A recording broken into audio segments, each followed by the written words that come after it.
the impact on your mental health, on your physical health, on your future health, on your ability to have not only live longer, but live a better life, live a fuller life, live the life you actually want to live. Sleep has the most impact on all of those desires.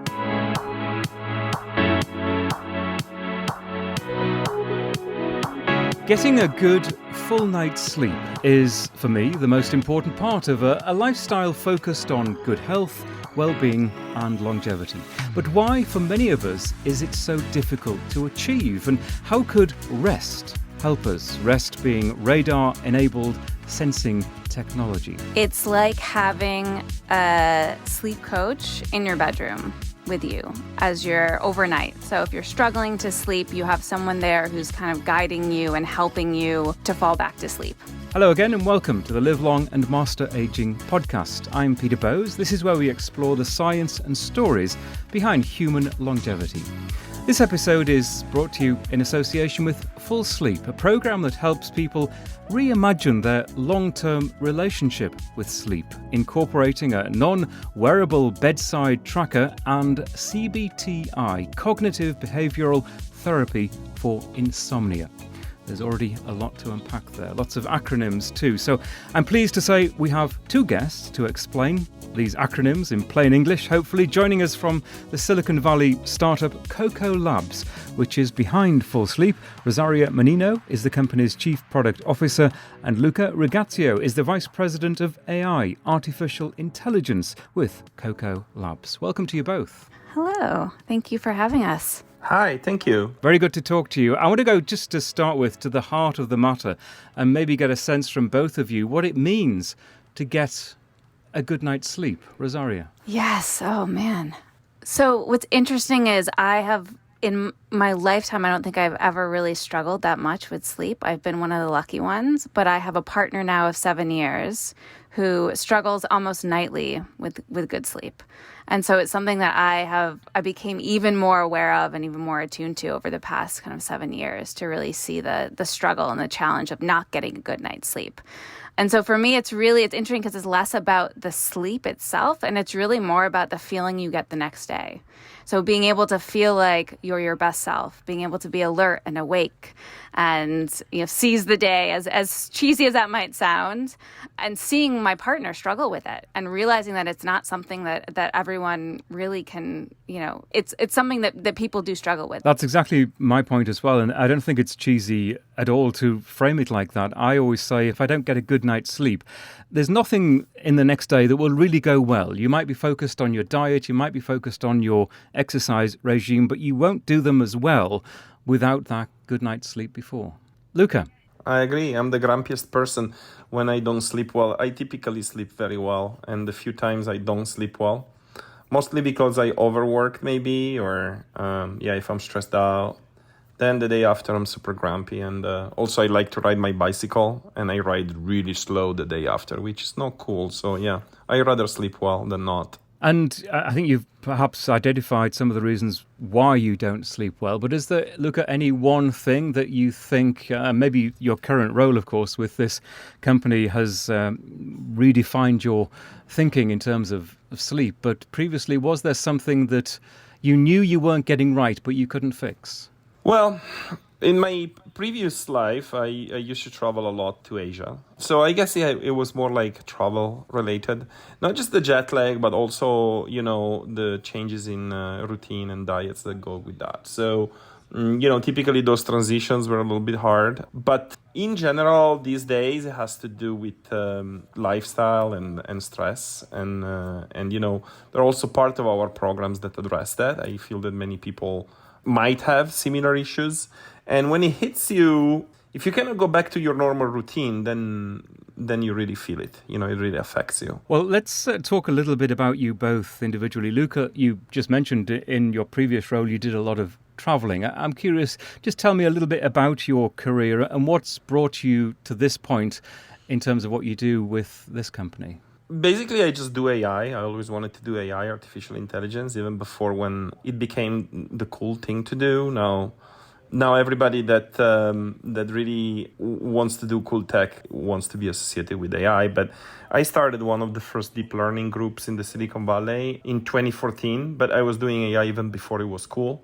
So what's cool about Koko Labs is really the fact that we are combining really bleeding edge technology, both at the hardware level and at the AI level, with really a passion for helping our customers and trying to solve a complex problem in a creative way. So this blend of like bleeding edge technology, bleeding edge AI, bleeding edge hardware, and the dedication to solve real problem, to me is very inspiring. So yeah, that's why I'm here.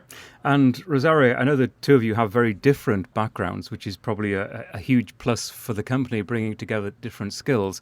Just tell me a little bit about your experience and your obvious passion for what you do now. Yeah, so I, unlike Luca, I wasn't passionate about AI to start. For me, the passion was really about human behavior, human psychology. It's something that since I was young, I was always really, really curious about. It led me to my studies in economics. It then led me to several roles at different companies to focus on human design, human-centered design. So I spent a good chunk of my career studying and working in and around the field of human-centered design.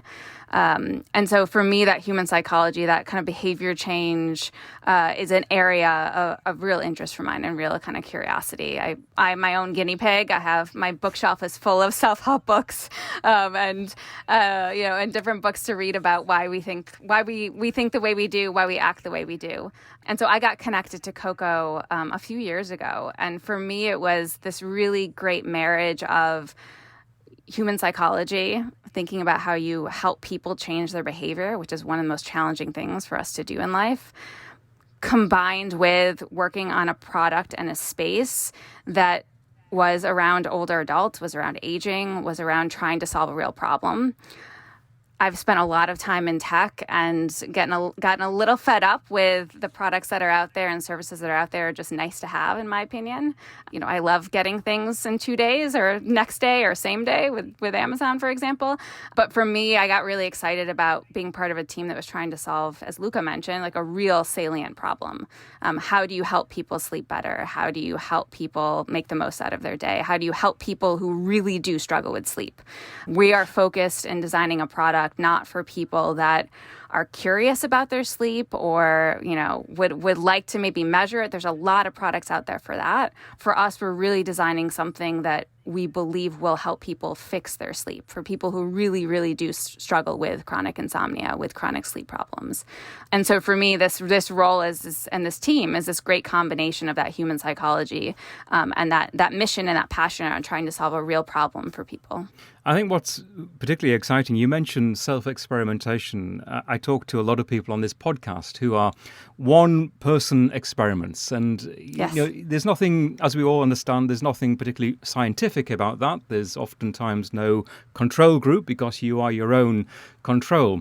But equally, it's exciting to do, isn't it? Yes. Because you can see in real time an anecdotal evidence for something, whether it's sleep or some other intervention in your lifestyle, can be very powerful.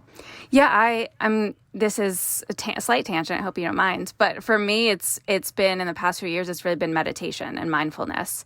And so I've tried to incorporate a practice around daily meditation, daily gratitude journaling, things like that. And that's something that I have witnessed and experienced the change that has made in terms of my life, in terms of my mindset, in terms of, anxiety levels, things like that. And so that's just an example. And I think when we think about our product, a part of design and human-centered design is it's stories. It's the single stories and the single anecdotes. And so when we designed this product, a part of designing it was talking to people, was having people co-create this with us and really listening to their stories, understanding their situations, and trying to design these products on a individual by individual basis. And so that is something back to that human behavior and human psychology. I think we're all test cases, but the best products and best companies take those individual cases and really try to design for them and think about them. Yeah, that's really interesting. And that is why I talk in this podcast about the stories and the science behind human longevity, because they go together so well. So let's get into your story. We're going to talk about Full Sleep, which is the product. The company is Koko Labs. Could you maybe just give me a quick outline of Koko Labs, how it started, what it exists for, and what the aspirations are? Yeah, I can start. And then Luca was one of the original individuals to join, so he might have some good stories from back in the day. Right.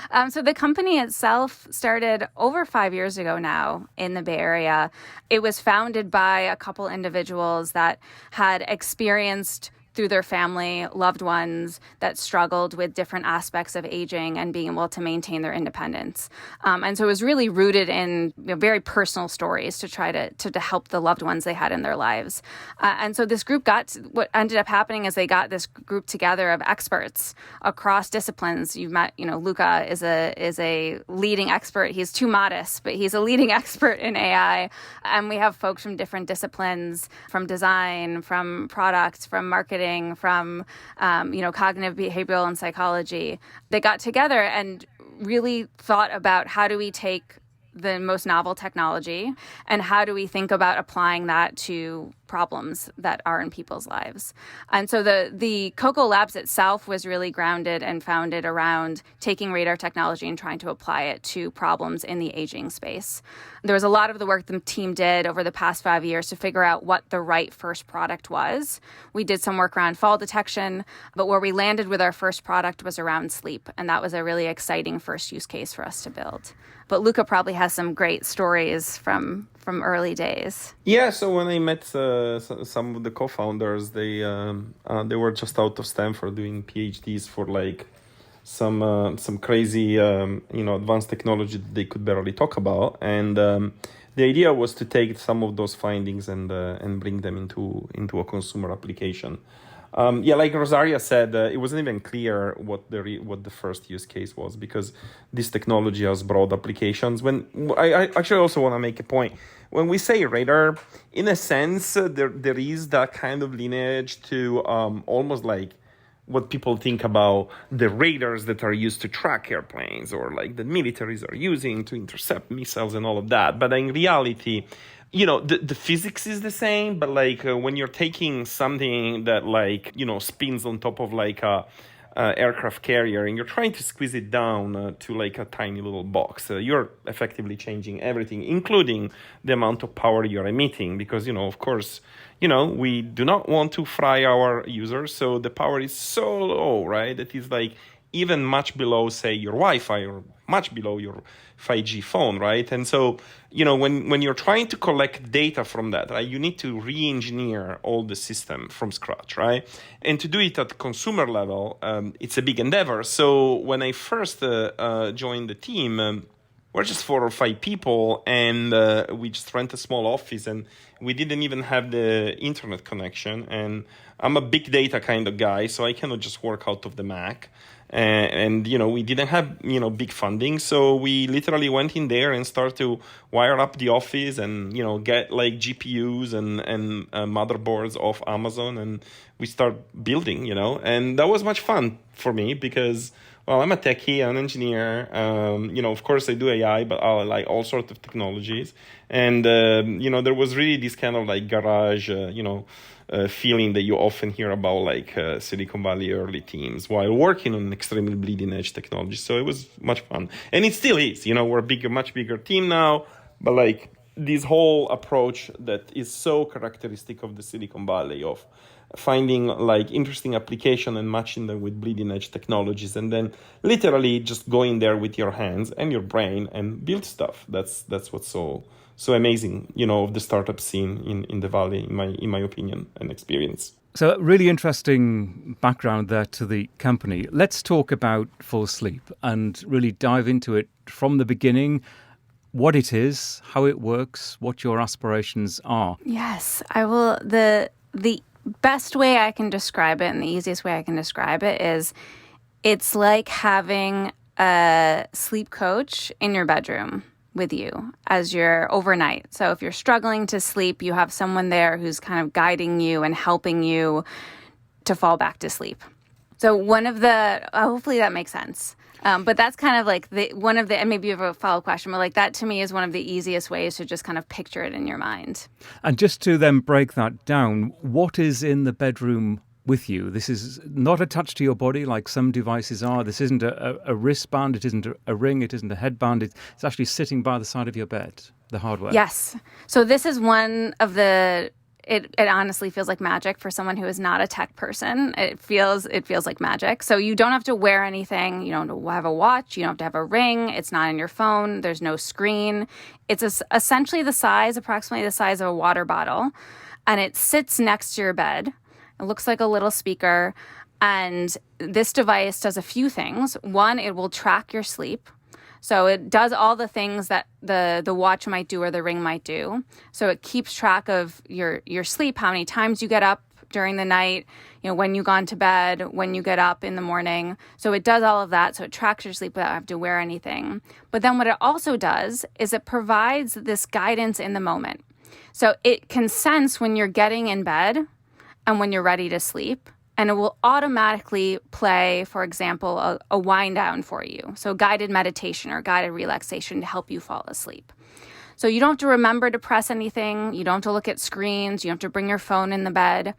But it has these different, we call them interventions, but it has these different moments where it guides you through these different techniques that will ultimately, when you practice them and you build habit around them, they will help you sleep better. An obvious question that comes to mind is, how can it track you? How can it make from its hardware and its software, how can it make an association with you? And obviously bear in mind, many people don't sleep alone. There could be, two people in that bedroom. How does it focus on you? Luca, this sounds like one for you. Yeah.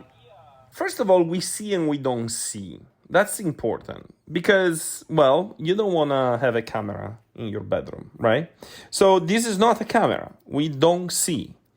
There is no concept of pixel, We're not infrared. We don't see at night, But we can detect tiny movements and we can detect where they come from. And based on that, we can reconstruct the activity in an environment, in this case, in the bedroom.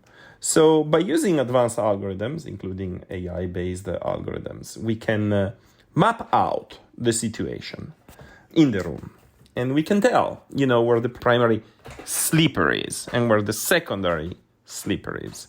So based on that, we can then just zero in on the main sleeper and track that specifically sleep patterns. And so the focus is the primary individual. The secondary sleeper, as you put it, has nothing to do with it. That person is incidental. They are not dictating in any way how the device responds to you. Yeah, we're basically trying to filter it out. I mean, this is a product decision. We're assuming, and maybe like Rosaria, you should discuss about that. We're assuming that we are focusing on one single person, and so if there is a second person, we want to filter it out, and we have the capabilities to do that. So, Rosaria, having acknowledged and accepted that the device is monitoring you, it is giving you signals in terms of music and a wind down, and it's following your behavior. How then, let's move to the next step. How can this device be used to improve your sleep? Yeah, so this device is kind of the foundation to us personalizing a program around you. And our program, so the second kind of pillar, we have our device, the second pillar of our product is a customized program that we deliver via our app. And that programming is grounded and based in CBT-I, the other acronym that you mentioned. So cognitive behavioral therapy for insomnia. And this is a proven evidence-based program and protocol that has been used for years to help people improve their sleep. So what we've done is we've taken these principles that is evidence-based, that have been proven time and time again. And what we've done is we've added technology to it and added data to it. So we can actually create a customized program for you based on what we're seeing through the device. And so this is really great, you can imagine it as a loop, a feedback loop. So the device will see things, and based on that, will recommend certain content, will recommend certain aspects of the program. Then we can see through the device if you're following these behaviors and habits that we recommend, right? And then we modify if they're not working for you. We might suggest something else, or we'll celebrate when it does work for you, and we'll give you feedback through the data that it is working.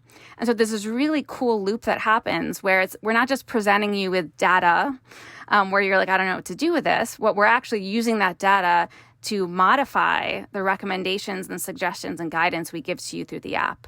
And so there's this really great feedback loop that happens between the device and our program itself. And I think it is important to stress, as you just said, that CBT-I has been around for some time. And Yes. what is obviously crucial is going to be the feedback and the way in which the individual is advised to, the suggestion is made to change aspects of their lifestyle as it relates to sleep. So what kind of interventions are likely to be involved in improving that process? Yeah, so there's a series of interventions that are used in CBT-I, and some tend to be more effective than others, but it's very person dependent. It's very person specific. So the pillars of CBT-I, there's cognitive. So this is really unpacking, as we talk to behavior and human psychology, this is unpacking the negative associations and thoughts that you have with sleep. So the really unfortunate part about sleep challenges is it's this vicious cycle. So what happens is you stress about not being able to sleep, and your mind kind of races. And so you're in bed, and that stress and anxiety around not being able to sleep actually makes it hard for you to sleep. And it's this negative thought loop and thought kind of cycle that you get into that's really hard to break. And so a big pillar of CBT-I is to actually work with you on unpacking those negative thoughts. So that's one.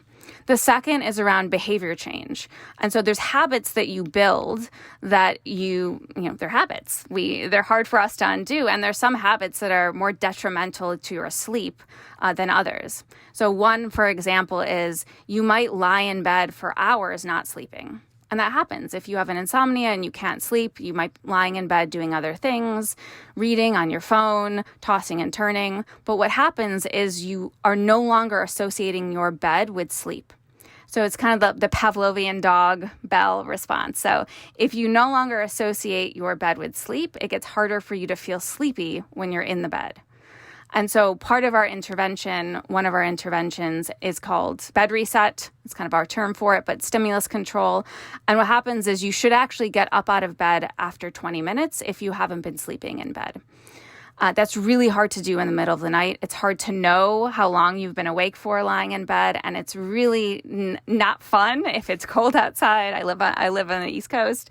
If it's cold and you don't want to get out of bed, but our device can sense that you have been awake for 20 minutes or more, and we nudge you through light and sound to get up out of bed, and then we celebrate if you've actually done that. So that's another example of how kind of device, but the other pillar is really around behavior and habit change. So these are a couple examples. Something core to all of this. So obviously we have our program, we have our device, but we do have a sleep coach.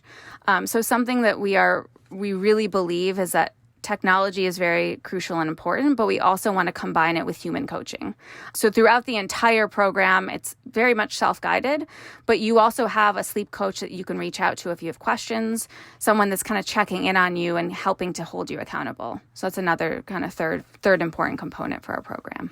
Luca, could I maybe ask you a safety question? I'm sure safety is an issue that will come to mind for many people when you're talking about having yet another device in your bedroom that is in some way communicating with you through radar. You did touch on this earlier, but maybe you could elaborate in terms of how safe this device is. Yeah, and this is a concern for sure in people's minds, right? Like you're yet again adding another device in your life.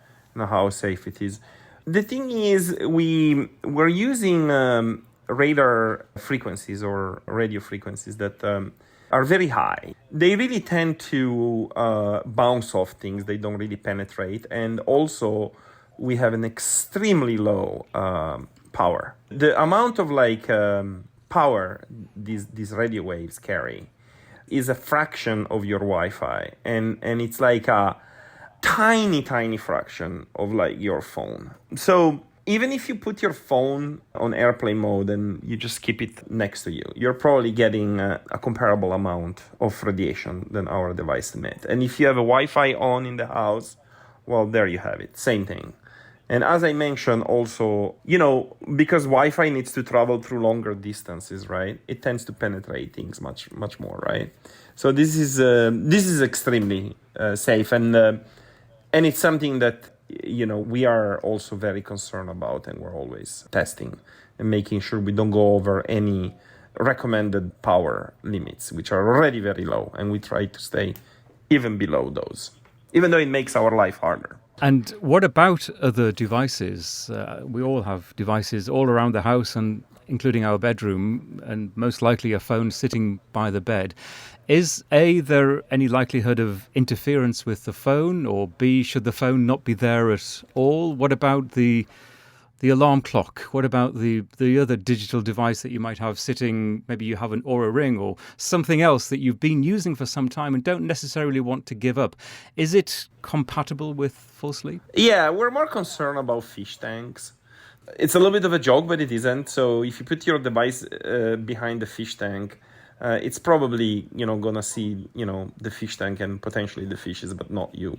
So anything else, we're pretty good. There are situations where, my mom likes to bring a big bottle of sparkling water to bed when she goes to sleep. I might have to remind her not to put that in between her and the device. But as long as the device has a view of you, the main sleeper, we're good. And it acts at completely different frequencies than any of your typical devices, much higher frequencies, as I mentioned. So they tend not to interfere. And even the microwave, for instance, doesn't interfere with us. So we're pretty safe in that regard. One thing to add, though, we do encourage in the program that people do not sleep with their phones in the bedroom. And actually, a lot of people who do struggle with insomnia tend to intentionally keep their phones outside the bedroom because they know if they can't sleep, they'll grab it and kind of start rabbit holing. And we have designed our device to have an alarm clock. So this is something that, as part of the program, we do recommend a certain bed and wake time, given what we're seeing of your sleep, but you can also modify it. So we wanted to further design it. So another reason why you shouldn't have your phone in the bed is that you can actually rely on the device as your alarm clock as well. One thing that interests me in this is that obviously a lot of people who are struggling with their sleep, who are clearly the most likely to use this device, may well be trying other interventions that work to some extent for them, but maybe not 100%. Now, that could be pharmaceutical, it could be CBD oil, it could be any number of other interventions that people feel as if they are getting some benefit. To use full sleep, do they have to deny all those previous interventions, or is there room to mix and match? Yeah, that's a great question. So we do encourage people when they're trying the program, if they can stop some. We've heard CBD, we've heard marijuana, a lot around trying to help with that, only because we really think to improve your sleep, you have to, it's these deeper things that we've talked about, the behaviors and the mindsets and the feelings. So it's something we encourage you to wean off or stop, but it's not something that there's any risk of kind of contraindication, if you will, between people that are already trying some techniques and seeing some benefit. I would say that the large majority of people that we've spoken to have tried at least one other thing in the past, a white noise machine, like you said, CBD oil, meditation, you name it. This is not their first rodeo. They often are experts in sleep, have read a lot, have tried a lot. But it really is, with us, what we've seen is it's the combination of things and the customization of things that really make this time around and this product and this program to have the impact that I think they've been looking for, that they haven't been able to have from piecing together some other tools or techniques. So you have a 6-week program, which is quite an intense program in that you encourage loyalty to the program every single night to get maximum effects. Could you just talk me through those 6 weeks and how they unroll? Yeah, so we have 6 weeks. It is self-paced. We do have daily lessons, like you said, that we encourage you to do. They're short. You can do them in a couple minutes. They're hopefully very engaging. They have little quizzes, meant to be very informative. Part of this is educating folks to the science behind sleep and why they're struggling to sleep. So really making sure that people have that education, that understanding. So there's these quick little lessons. You're also asked in the morning to fill out what is called a sleep log. So this is a really key piece to track your progress and to be able to assign embed awake time in for you. But this is something that our product and our device actually helps to pre-populate. So we see the data, we see when you've woken up and gone to bed. And so we just ask you to confirm. So we make that step very easy for you. And then we just ask that you try the different techniques that we guide you through each night. So you'll read a lesson, it'll teach you about a certain technique. And then at night, the device will automatically guide you through that technique through whether it's an audio wind down or, as I mentioned, kind of another technique overnight. So we make it very easy for you to try out these habits. Again, you learn about it in the lesson. You can try it out at night through the device. And there's a reason why it takes 6 weeks. Some people will see benefits sooner. Some people may even need up to 8 weeks. It really depends how much they're struggling with sleep, and it depends how much they're trying these different techniques and really putting it into practice. But most of the audience that we have, they've struggled for years, sometimes 10 years with sleep issues.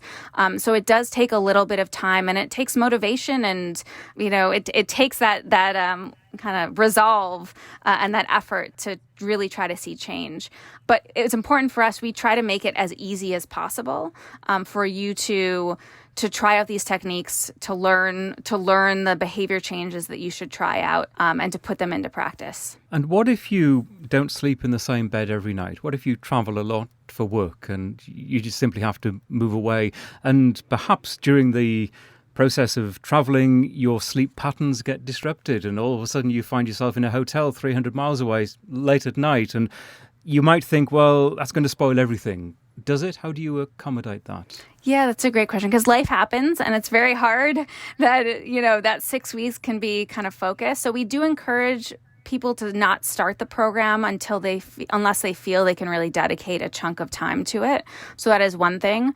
But our device, it is possible for you to bring the device with you if you're going someplace for another evening. There's just a process of which you establish it and you set it up and kind of retrain it. But we do try to encourage you to have a dedicated period of time where you can focus on it. If you get through the program and life event happens, we ask you to contact us and we can put your program on pause and have you resume later on. So we do understand that life happens, and we do have some opportunities to be flexible around that. But we really think that people will really see the benefit if they can try to dedicate time, those 6 weeks, to the program. It's something that will really have lasting results after. And what about two other things that clearly impact people's sleep? Children and pets. I know one of my dogs at 1:30 in the morning just a couple of nights ago decided she really had to go out into the garden. She doesn't sleep in the bedroom, I hasten to add. But nevertheless, what I'm saying is things happen with other living creatures during the night, and they too are going to disrupt your sleep. Yeah, so right now, with our product as is, we are not able to support people who must sleep with their pet in the bedroom. So that's something that people should know. I think that's something we're working on being able to support later on. But we cannot support individuals who have their pets that need to sleep in the bed with them. Is that because of the movement? Yes, and Luca can speak to this. That's something that as we get more data and as we continue to improve our system, we will be able to filter out. But at this current moment, that's an additional noise source that we're not quite able to filter out. But Luca, I'm sure you can speak to the specifics. Yeah, my mom just found a little cat, and she invited me in the house. Him or her, we're not so sure yet. And she started to sleep with me, and sometimes she bites, and I wake up in the middle of the night, so I'm sympathizing. We're not really considering them as a target, so to speak, in our system, but we can identify them. Their vital signs are very different. Their breathing rate, their hearts, so we can clearly see their movements. They're smaller most of the time. And so we think that the next generation of the product should also consider, pets in our system. The question there would be, how do we integrate it with the overall, user experience and program for CBT-I? So again, we're not doing it now, but we have the potential to do that and introduce basically a pet, category into our system. And Luca, let me ask you this. We've heard a lot during the last 30 minutes or so about how the device essentially gathers data on what you're doing and how you're responding to the hours as they pass by during the night. And a concern of some people might be, well, who is monitoring that data? Where is it going? Where is it stored? Who has access to it? The usual sort of privacy concerns that people have about modern day technology. Yeah. So again, as an AI person, researcher, developer, I love data. Without data, we cannot make progress. So there is always a tension there about collecting data as much as possible and empowering the user to do whatever they want with their data. So it's not really our data, it's the final user customer data. And we want to allow them to, first of all, see it, visualize it when they want, download it, give full access to the data set, also remove it from our server.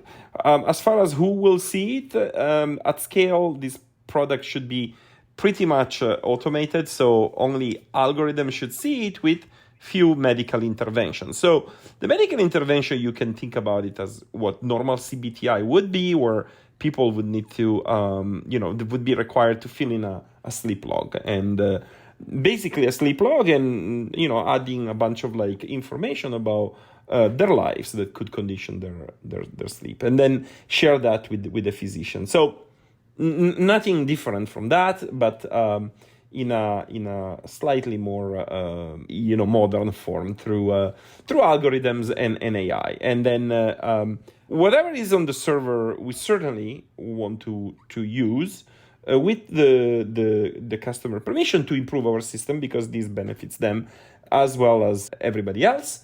But, if they want to opt out, they should certainly be allowed to opt out. At the end of the 6-week program, we can delete that data and just make it go away. Interesting. So, Rosaria, in conclusion, I think a lot of people who have issues with their sleep, and as we've said, many people struggle for many years, would go into this skeptical. They will think, well, this is just another device. It's not even attached to me. How can it possibly work? So I'm curious, people listening to this, how can they experience this device and try it out for themselves? It is at the beginning of the marketing stage for you, isn't it? Yes, it is. So we have a pre-launch that we're working on now. So pre-order campaign where individuals can go to fullsleep.com and are able to apply and then ultimately purchase the program, which includes the device and the coaching app as well. So right now we're offering it for a discounted price of $120. Originally it'll be $360. That's only good for our first 100 units. So we're really at the beginning of our product, of our program, but it's a very exciting time for us. I think that we've talked to so many people that have tried, like you said, have tried so many things, and there is a healthy dose of skepticism, but there is also a motivation and desire to fix their sleep. We have talked to very few people who have given up. They're looking for an answer. They're still looking for a solution. And I think for us, this is taking cutting edge technology, as Luca said, and combining it with something that has been proven time and time again to work. So our early studies show that this is extremely effective and extremely easy for people to comply to and stick with. And so we're very excited to be able to get these first 100 units in the hands of people and to be able to help people with their sleep. And so those 100 units are available now over the next few weeks. Yes. And I guess what will be very valuable for you is the feedback from those early users. You've been working on this for a very long time, but out there in the real world, I guess it's going to be interesting to see how people respond. Yes, that's why we do what we do, is that we're looking for feedback. We really want to create a product that helps people. And so, like you said, part of these 100 units, we're really excited to get it into people's hands so we can make it better. We know this is the first version of our product, as Luca mentioned, and a lot of work has gone into it up to now, a lot of user research, a lot of studies, a lot of pilots, but we know that there's more we want to do to improve it. And so we're very excited to get these in people's hands so we can make it even better and create even more products to help even more folks, be able to actually sleep well. Well, coming full circle back to where we started, I really think sleep is so crucially important, not just for your everyday health, but this is a podcast about human longevity and what it's going to be like in a decade's time or 3 or 4 decades' time as human beings. And I think if we sleep well now and tomorrow and the next day, that is key to living a long and healthy life. Yeah, if there is anything to invest in from a personal perspective, to me, this work has just shown me, like, if you focus on nothing else in terms of your health, sleep is the thing to focus on. 100%. The impact on your mental health, on your physical health, on your future health, on your ability to have not only live longer, but live a better life, live a fuller life, live the life you actually want to live. Sleep is hands down has the most impact on all of those desires. So this is, from a self-help, I try everything under the sun.